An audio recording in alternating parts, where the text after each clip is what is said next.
সরকারকে ছিনিয়ে নিয়ে বাংলাদেশে অরাজকতা সৃষ্টি করে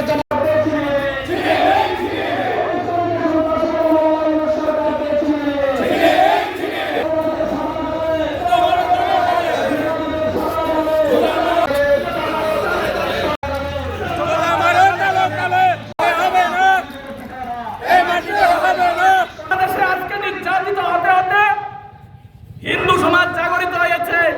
বিভিন্ন জায়গায় আপনারা দেখেছেন, রংপুরে, চট্টগ্রামে, রমনা কালীবাড়ির সামনে বিভিন্ন মিছিলে বড় বড় র্যালি সংগঠিত হয়েছে। কার নেতৃত্বে? ইসকনের নেতৃত্বাধীন চিন্ময় কৃষ্ণ দাস প্রভুজির নেতৃত্বে, যিনি বাংলাদেশ সনাতন জোটের একজন মুখপাত্র। তার কথায় হাজার হাজার সিন্ধু জনতা রাস্তায় নেমেছেন, আর মিথ্যা মামলায় ফাঁসিয়ে এক চিন্ময় কৃষ্ণকে কারাগারে নিক্ষেপ করে হিন্দু সমাজকে দমন করা যায় না। এক চিন্ময় কারাগারে লক্ষ চিন্ময় রাস্তায় আজকে আন্দোলনে সামিল হয়েছে।